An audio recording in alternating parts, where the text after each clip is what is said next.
गोपाळ भाऊ.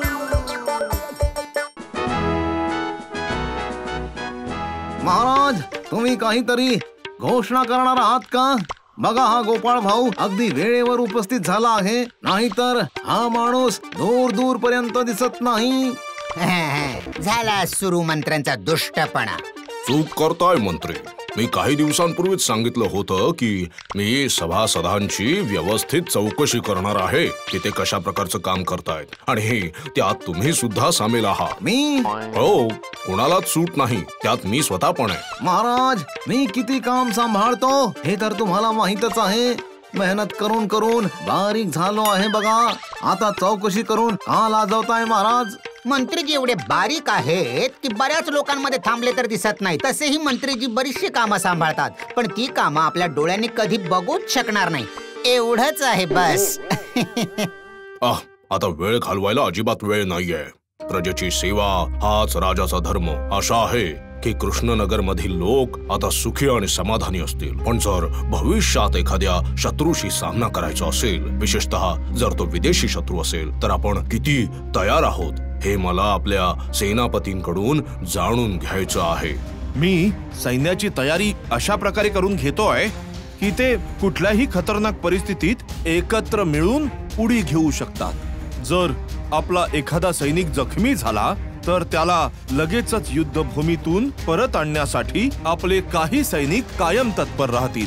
खूप छान, खूप छान. असेच तयार रहा. तर ज्योतिषी, आता तुम्ही पण सांगा. महाराज, माझ्या गणनेनुसार शोधण्यासारखं नवीन काहीच नाहीये. कृष्णनगरवर कुठलाही संकट आलं तरी तुम्ही त्याच्यावरती सफलतापूर्वक विजय प्राप्त कराल. पण माझ्या गणनेत मी बघतोय की तुमच्या प्रशासनात कोणीतरी एक त्याच्या लोभापोटी नेहमी तुमचं नुकसान करायचा प्रयत्न करतोय, पण तो यशस्वी होणार नाही. हे काय? आपण जरा समजून घ्या. हे ज्योतिष किती खतरनाक बाब सांगत आहेत. ज्योतिषांनी हेच भाकीत आधी सुद्धा रेटलंय महाराज, पण न जाणो काय या भाकिताने मंत्री महोदय जास्त चिंतित होत आहेत असं वाटतंय मला. कारण तुझ्यापेक्षा कैक पटीने जास्त मला या राज्याची काळजी आहे. गोपाळ भाऊ, तुम्ही सगळे शांत व्हा. मला या गोष्टीचं महत्व माहित आहे मंत्री. म्हणूनच तर मी हे राज्य सोडून आता कुठेही जात नाहीये. आता सभाकवी, तुम्ही बोला, तुम्ही काय केलं आहे? मी एका संपूर्ण कवितेची रचना केली आहे. खूप छान, खूप छान, खूप छान. आता 2-3 ओळी ऐकवा जरा, बघू काय लिहिलंय. जशी आज्ञा महाराज. लगेच ऐकवतो. जर प्रजा खुश आहे तर राज्यात शांती आहे. जर मंत्री सैनिक गुंग आहेत तर केवळ महान कार्यांमध्ये. जर डोक्यावर असेल दयाळू राजाचा हात तर तुम्ही समजू शकता की सगळ्यांच्याच पोटाला मिळतो गरमागरम भात. खूप छान, खूप छान. ठीक आहे, ठीक आहे. आता मला सांगा वैज्ञानिक, तुम्ही काय आविष्कार केला आहे? महाराज, मी एक महत्वपूर्ण शोध लावायचा प्रयत्न करतोय. जर तो पूर्ण झाला तर राजमहालातल्या बऱ्याच लोकांचे कष्ट कमी होऊन जातील. अच्छा, ते कसं ते सांगा. मी एका स्वयंचलित मोटार गाडीचा नकाशा तयार केला आहे, पण अजून त्याचं थोडं काम बाकी आहे. म्हणजे नेमकी काय भानगड आहे? ही असेल एक यांत्रिक गाडी. ही गाडी चालवण्यासाठी असेल एक यंत्र. पुन्हा गाई, म्हशी किंवा घोड्याची ही गाडी ओढायला गरजही पडणार नाही. काय सांगताय काय वैज्ञानिक महोदय? हा तर खरंच अद्भुत आविष्कार आहे. अशी एक गाडी असेलच ना महाराज, तर मी कुठेच चालत जाणार नाही. विशेषतः बाजारात जाताना कंबर दुखते त्याने महाराज, आणि शरीराची अवस्था तर तुम्ही समजूच शकता ना. ठीक आहे, ठीक आहे. अच्छा वैज्ञानिक महोदय, तुम्ही जेवढ्या लवकर शक्य होईल अशी एक गाडी बनवून तयार करा. नक्की महाराज. काय नाटक चाललंय इथे? पण एक मस्त विचार डोक्यात आला आहे.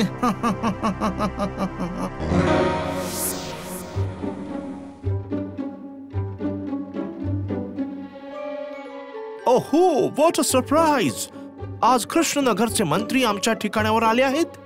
एक चांगली खुशखबर आहे, जी ऐकून तुम्ही लोक गुलाब जामुन बनून जाल. पाहिली तर रसगुल्ला, आणि मिळाला तर गोड दही.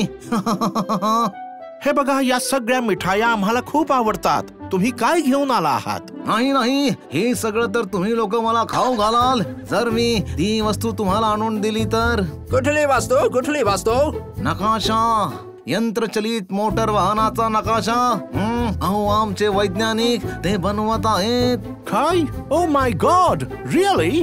हे सगळं इनोव्हेटिव्ह सामान आम्हाला लगेच पाहिजे. तेव्हाच तर इथे बिझनेस करू शकतो. तुम्हाला धनात बुडवून टाकू, रसगुल्ला, गोड दही सगळं खायला घालू, पण तो नकाशा आम्हाला पाहिजे बस. ठीक आहे, होऊन जाईल. ऐका बोटा घोटा, तुम्हाला खूप लक्ष देऊन हे काम करावं लागेल. कुणालाही कुठल्याही परिस्थितीत काहीच समजायला नको. काहीही म्हणताय मंत्री महोदय. खूप सोपं काम आहे. वैज्ञानिकाच्या घरात घुसून तो नकाशा चोरून आणायचा आहे. ठीक आहे, आज रात्रीच होऊन जाईल. आणून सरळ माझ्या हातात द्या. समजलं का बायको? मी तर विचारच करू शकत नाहीये. गाई म्हशीन शिवायच गाडी चालेल, यंत्रच तिला खेचून घेऊन जाईल. अजबच आहे. या तुमच्या वैज्ञानिकाने कसला शोध लावला आहे हा? हे यांत्रिक वाहन काय आता भूत चालवणार आहे का? बोगसपणा. हा बायको, बघूया ना कसं काय होतंय ते.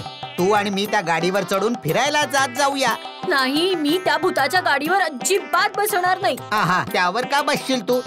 बघ, गाडी समोर काय गाय बकरी दिसले नाही तर कदाचित तुला संतुष्टी मिळणार नाही. ते तुम्ही मला काहीही म्हणा, बैलगाडी ती बैलगाडीच असते. तुम्हाला माहितीये का, गाडी हल्ल्याने माझ्या पायांचं दुखणं कमी झालं आहे. आता काय बोलायचं?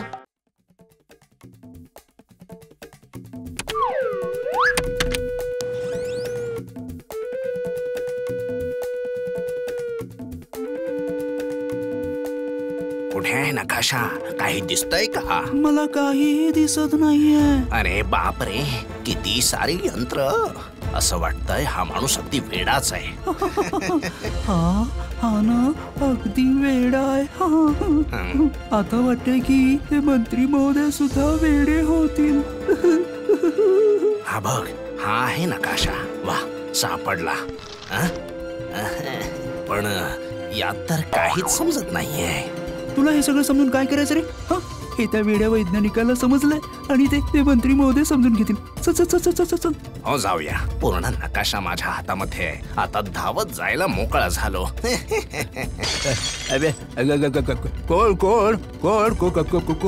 कोण आहे? खूप छान केलं तुम्ही लोकांनी. पण तेव्हाच वैज्ञानिक जागा झाला. म्हणजे त्याला समजलं आहे की हे चोरीला गेलं आहे. त्याने फारसं काही बिघडणार नाही. माझं जे काम होतं ते यामध्ये होऊन जाईल. आमच्या बाकीच्या मुद्रा पाहिलत ना, किती सोपं काम होतं ते. सोप्या कामाचेही पैसे मागतात. हुजूर, तुम्हीच तर आमची आशा आहात. धीर धरा. व्यवस्थित पैसे मिळतील तुम्हाला. खूप छान मंत्री, खूप छान. तुम्ही खूप मस्त काम केलं आहे. हो. माय गॉड, माझ्याकडे सुद्धा असलं कुठलं यंत्र नाहीये जसा तुझ्या वैज्ञानिकाचा आविष्कार आहे. मंत्री, तू वाट बघ, तुला माझ्या कामाचा पुरस्कार नक्की मिळेल. आम्ही इंग्रज आमचा शब्द पाळणं जाणतो. विश्वास ठेवा. एक खोकं भरून मुद्रा तुम्हाला आजच मिळतील मंत्री. तुमचे खूप खूप आभार. तुला सुद्धा धन्यवाद. हे काय, वैज्ञानिक कुठे दिसत नाहीयेत ते? महाराज, मला वाटतं की वैज्ञानिक आता त्या यंत्रचलित वाहनानेच आपल्या राज्यसभेत येतील. महाराज, सहसा वैज्ञानिक यायला उशीर करत नाहीत. हे काय वैज्ञानिक, तुमची अशी अवस्था कशी झाली? तुमच्याकडे बघून तर असं वाटतंय की तुमचं एका दिवसातच 10 वर्ष वय वाढलं आहे. मी बर्बाद झालोय महाराज.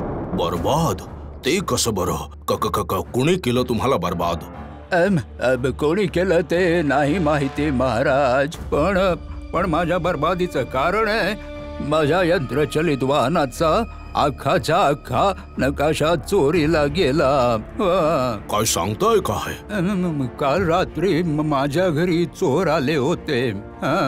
ते लोक येऊन माझा नकाशा चोरून घेऊन गेलेत. त्या चोरांना तुम्ही ओळखू शकाल का?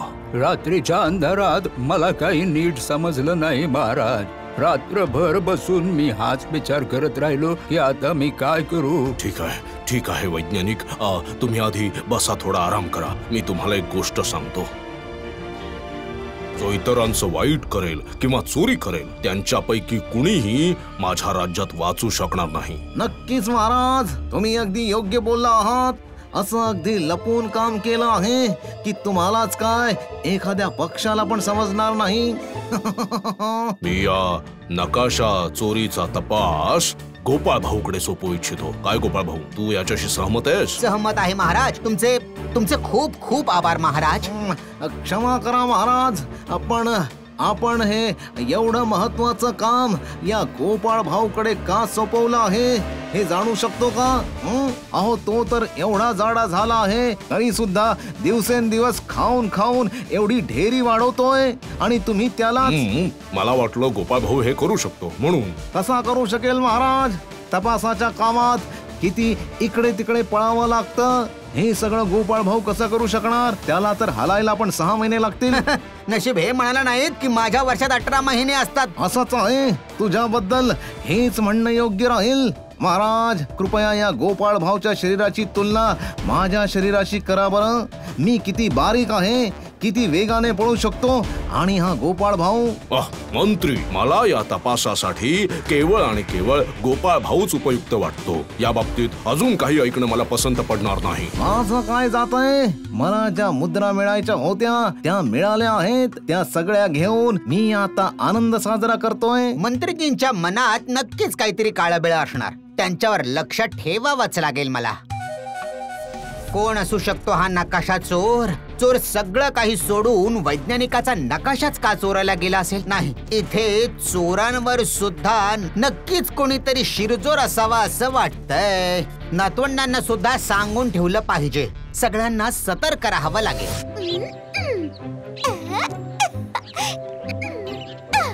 मी जिंकले.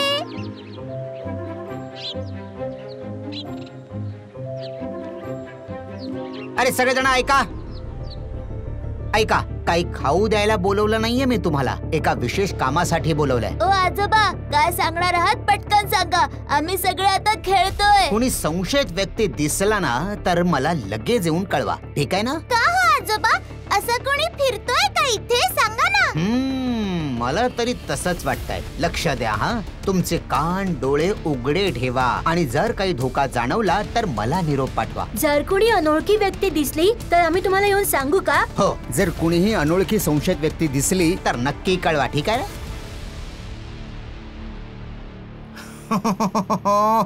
विश्वास बसत नाहीये की गोपाळ भाऊ आले आहे तपास करायला, तेही माझ्या घरी. गरज पडली तर मला तपास करायला राजाकडे पण जावं लागू शकतं. अगदी बरोबर बोलत आहात गोपाळ भाऊ. तपासाच्या नावाखाली मनसोक्त सगळीकडे फिरून घ्या, मग काही काम असो किंवा काम नसो. बरोबर ना? मंत्री महोदय, तुम्ही हे सुंदर सामान कुठून आणलं बरं? असं वाटत नाही की हे आपल्या देशात बनलेलं आहे. तुम्ही हे कोणा विदेशी माणसांकडून घेतलंय का हो? माझ्या एका मित्राने हे मला दिलं आहे. बाप रे बाप, एवढी महागडी वस्तू तुमच्या मित्राने दिलेली आहे? कोण आहे हा? तो काय सगळ्यांनाच ओळखू शकतो का? तुम्हाला हे कधी आणि कुणाकडून मिळालेलं आहे? आणि ते सुंदर कलश सुद्धा? हो, ते सुद्धा माझ्या एका मित्राने दिलं आहे. तो कोणी विदेशी मित्र आहे का? राज्याच्या मंत्र्याची चौकशी करण्यासाठी महाराजांकडून आदेश पत्र आणावं लागतं गोपाळ भाऊ. तुम्हाला हे माहित नाही का? नक्कीच माहिती आहे. मी तर फक्त विचारलेलं आहे, पण यानेच तुम्ही खूप चिंतित झालेला दिसताय. ठीक आहे, आता मी निघतो. हा,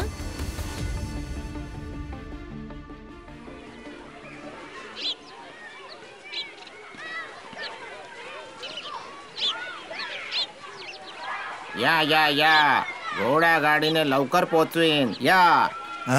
इकडे या. कुठे जायचंय? या गाडीत या. हा, हळूहळू जाऊया, पण भाडं खूप कमी आहे. या बाजूला या. कुठल्याच घोडा किंवा बैलाची आवश्यकता नाही. कुठेही जायचं असेल तर अगदी पटकन पोहोचवेल माझी ही मोटर गाडी. मी जाणार गंगारामपूरला. फक्त 6 मुद्रा. बसा लवकर, 2 तास लागतील. फक्त 4 मुद्रा. बसून घ्या, नाहीतर वाटेत उशीर झाला तर तुम्हाला जिथे जायचंय तिथे लवकर पोहोचवतो. तुम्ही सगळे इकडे या. 1 मुद्रा द्यावी लागेल आणि अर्ध्या तासात तुम्ही पोहोचाल. काय फक्त अर्धा तास आणि एवढा स्वस्त? चला चला, आपण सगळे मोटर गाडीमध्ये जाऊया.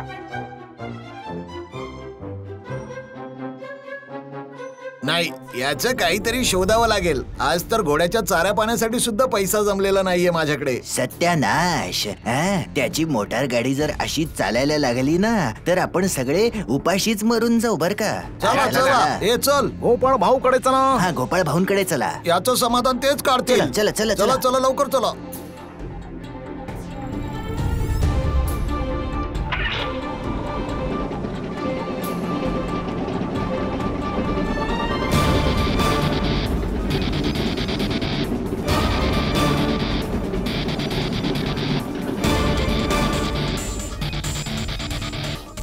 काय भानगड आहे? तुम्ही सगळे एकत्रित माझ्या घरी आला, ते पण यावेळी? तुम्ही काहीतरी करा गोपाळ भाऊ, नाहीतर आम्ही सगळे रस्त्यावर येऊ. सगळे त्या मोटर गाडीतच बसतात. आमच्या गाडीमध्ये कोणीच बसायला बघत नाही भाऊ. मोटार गाडी ही कुठून आली बरं? खरं म्हणजे ती गाडी एक इंग्रज चालवतोय आणि त्या गाडीला बैल किंवा घोड्याची आवश्यकता नाहीये. आम्ही सगळे रस्त्यावर येऊ गोपाळ भाऊ. इंग्रज मोटार गाडी चालवत आहेत का? ओ गोपाळ भाऊ, गोपाळ भाऊ, काहीतरी करा, नाहीतर आम्हा सगळ्यांना भूक आणि तहानेनी मरावं लागेल. काहीतरी करा गोपाळ भाऊ. तुम्ही सगळे काहीच काळजी नका करू. माझ्याकडे तर आलाच आहात तर याचं समाधान तर झालंच पाहिजे. तुम्ही लोक आता निश्चिंत होऊन जा. आम्ही खूप आशा घेऊन परत जातोय गोपाळ भाऊ. एका बाजूला वैज्ञानिकाचा नकाशा चोरीला गेलेला आहे आणि दुसऱ्या बाजूला इंग्रज मोटार गाड्या घेऊन आलेली आहेत. समजलं मला. हे 2 आणि 2 4च आहेत, अजून काही नाही.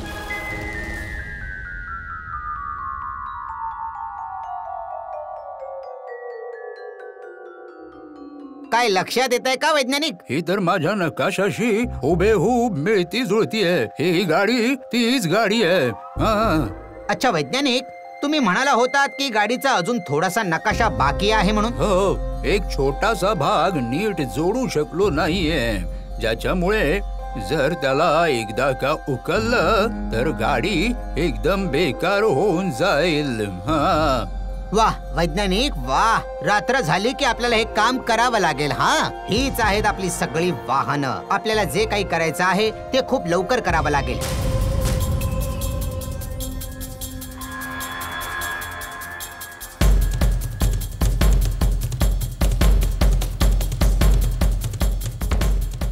आम्हाला काय करावं लागेल?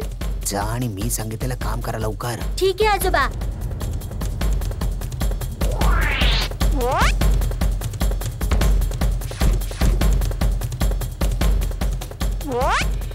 आजोबा सगळे उकलले आहेत. बस काम झालं आणि आता ते लोक ती गाडी दुरुस्त नाही करू शकणार. खूप छान. चला आता इथून निघालं पाहिजे.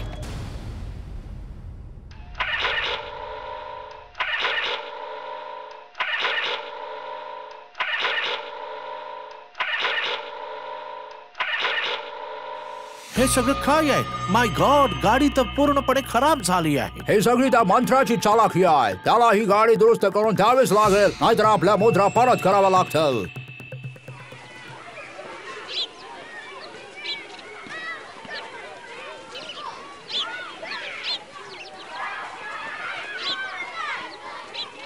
आज काय झालं? आज ही मोटर गाडी कुठे गेली आहे? आता काय करणार? आज परत आम्हाला बैलगाडीतच जावं लागेल. अनिवार्य आहे. अजून तरी काय करणार? आपल्या सगळ्यांना जावंच लागेल.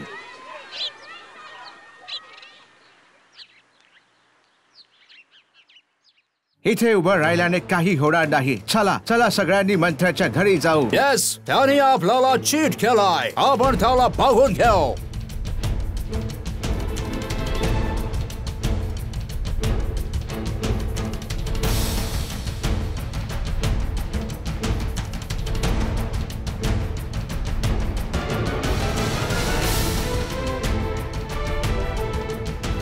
गडबड झाली. हे लोक इथे का आले? कम ऑन मंत्री, बाहेर ये. तू चीट केला आहेस. आमच्या सगळ्या मुद्रा परत दे. तुम्ही सगळे का ओरडत आहात? तू आमच्या सगळ्या मुद्रा आम्हाला परत कर. म्हणजे ही काय मस्करी वाटते काय तुम्हाला? मी सगळे मुद्रा खर्च केले आहेत. तू आम्हाला पूर्ण नकाशा दिला नाहीस, आम्हाला खराब गाड्या दिल्या आहेस तू. तुम्ही गाड्या खराब केल्या आहेत, वर मलाच मुद्रा मागायला आला आहात. मुद्रा नाही मिळणार. का नाही मिळणार मंत्री? महाराजांचा आवाज ऐकू येतोय. महाराज तुम्ही कधी आले इथे? गोपाळ भाऊने मला सूचना दिली. तुम्ही इंग्रजांना गाडीचा नकाशा दिला आहे. नाही म्हणजे महाराज. राजा, तुमच्या मंत्र्यांनी मोटर गाडीचा नकाशा दिला होता. आम्ही यासाठी मंत्र्यांना 1 खोकभर मुद्रा दिल्या होत्या. वा, खूप छान. तर मग माझ्या घरातून? हो, मंत्र्याने चोरी करवली होती भुरट्या चोरांच्या मदतीने. तुमचा मंत्री आता आमच्या मुद्रा परत करत नाहीये. काय मंत्री महोदय, सगळं काही पचवलं की काय हो? मंत्री, तुला तर आम्ही सुळावर चढवणार. अरे असं काय? फॉलो हिम. कुठे पाशाल? आम्ही तुला गाणे शूट करू. अरे बापरे, अरे बापरे, वाचवा. थांब मंत्री, वाचवा. तिथेच थांब. महाराज. अरे थांब, काय झालं? कुठे पळशील? थांब थांब. वैज्ञानिक, हा घ्या तुमचा नकाशा. पण त्या गाड्यांचा आता काय होईल हाच विचार करतोय मी. काढून राहोत. मी ज्या दिवशी पूर्णपणे याला बनवून संपवेन त्या दिवशी उपयोगी पडतील या गाड्या. आणि त्या गाड्या बैलगाडी घोडेगाडी यांच्या मालकांना चालवायला देऊ. बरोबर. म्हणजे बैल आणि घोडे यांच्या मालकांचा पण फायदा होईल. त्यांना तर मला वाचवावंच लागेल ना. बरोबर म्हणालात गोपाळ भाऊ. चला सगळे राज्यसभेच्या दिशेने जाऊ. महाराज मंत्र्याला बांधून घेऊन येणारच आहेत.